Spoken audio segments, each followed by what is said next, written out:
Jangan lupa like, komen, dan subscribe channel YouTube TVRI Bengkulu dan nyalakan lonceng notifikasinya.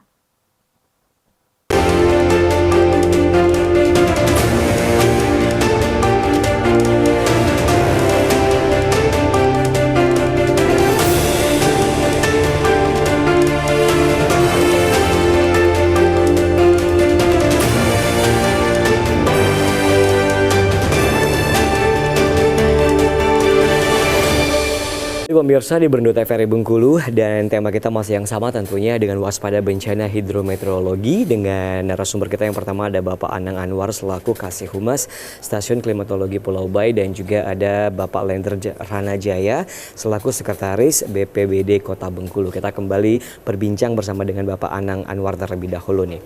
Nah, untuk fenomena dari hidrometeorologi ini kan kita tahu bahwa ada beberapa macam ya Pak ya. Yang pertama ada badai siklon tropis, kemudian ada badai petir, badai es, tornado, curah hujan ekstrim, banjir, embun, dan suhu dingin. Nah, yang dimaksudkan dengan badai siklon tropis itu seperti apa Pak sih? Bisa dijelaskan nggak? Dan yang terjadi di Indonesia ini pada umumnya apa itu untuk fenomena-fenomena yang mungkin terjadi apabila terjadi hidrometeorologi?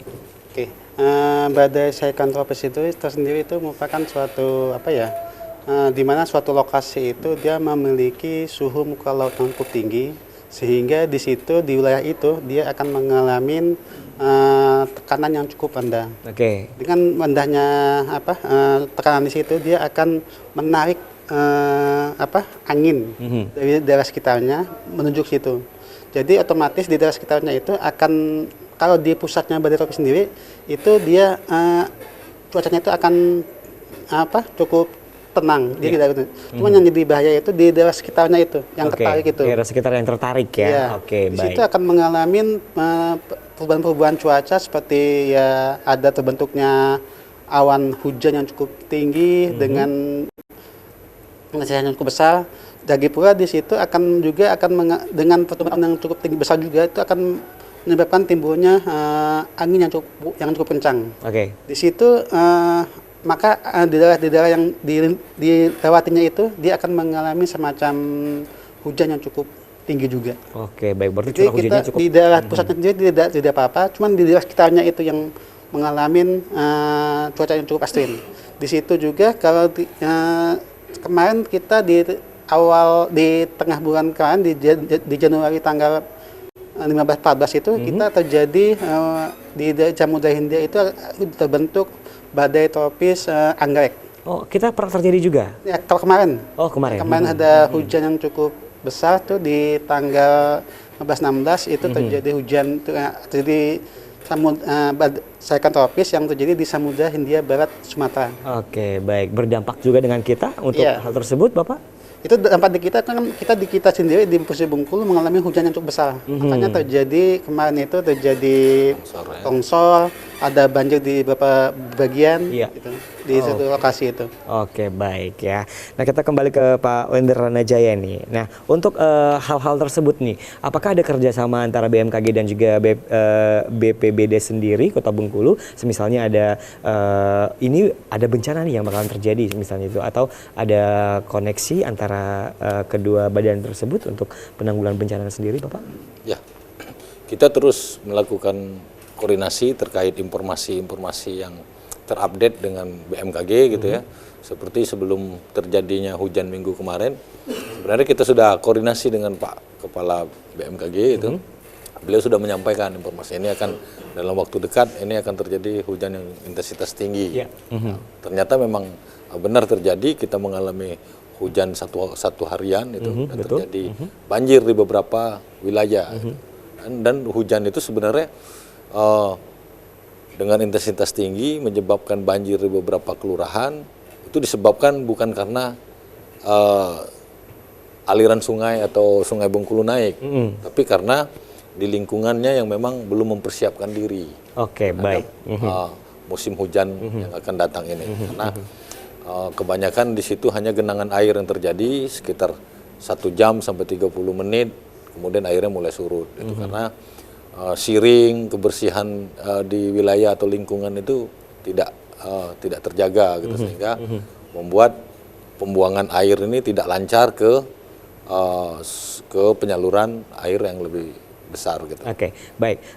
Banjir ini kan tiap tahun terjadi, apalagi di daerah yang mungkin sudah kita ketahui seperti Tanjung Jaya, Tanjung Agung dan lain sebagainya. Nah, untuk dari Badan Penanggulangan Bencana ini sendiri tentunya bukan hanya menanggulangi bencana saja, tapi tahu nggak sih Pak apa penyebab dari banjir ini sendiri? Apakah masyarakatnya yang kurang baik atau pintu airnya yang tidak cukup atau seperti apa? Menurut dari BPBD Kota Bengkulu ini sendiri, karena ini terjadi tiap tahun gitu loh. Kita jangan hanya menanggulangi bencananya saja, tapi kita cari akar permasalahannya seperti itu. Oke, terkait banjir yang ada di wilayah Kota Bengkulu ini mau tidak mau kalau kita berbicara das ya, daerah aliran sungai, tentu kita berbicaranya dari hulu ke hilir.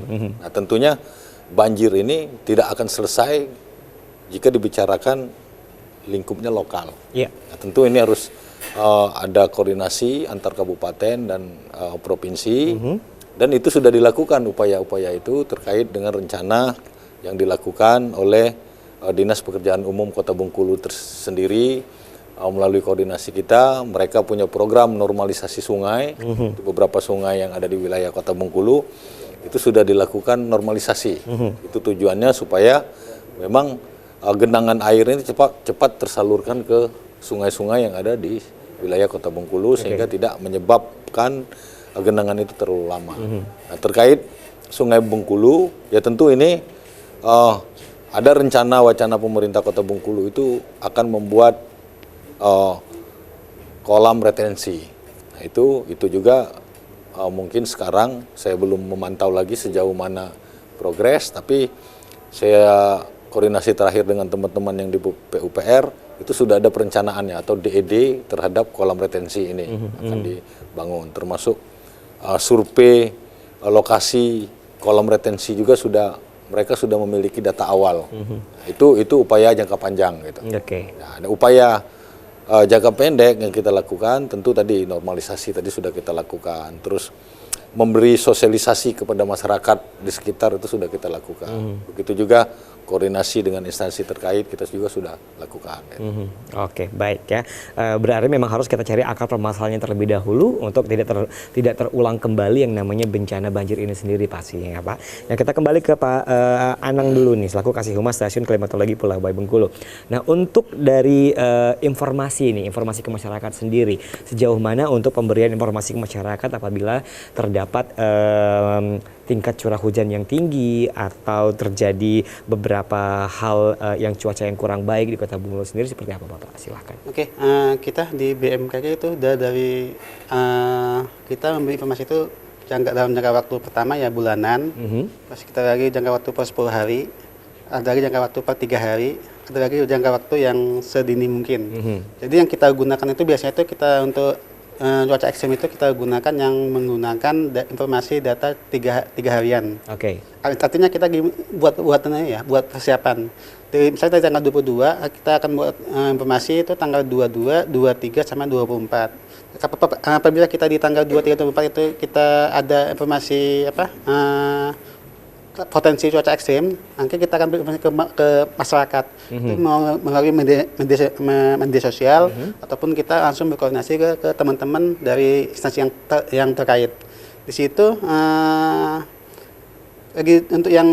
untuk yang data zaman kita juga akan memberikan informasi juga. Jadi otomatis kita akan memberikan informasi itu kepada masyarakat itu melalui ya pertama ada media sosial tuh ya pasti kita ada grup-grup yang di WA group ataupun dari yang aktif sekarang ini melalui Instagram ataupun Telegram ataupun WA group dan yang lain-lain yang bisa kita lakukan bisa sampai ke stakeholder sendiri. Artinya baik itu masyarakat ataupun dari pemerintah sendiri. Yang kita mesti kasih itu aja biasanya itu masyarakat apabila kita memberikan informasi yang 3 harian mereka abai.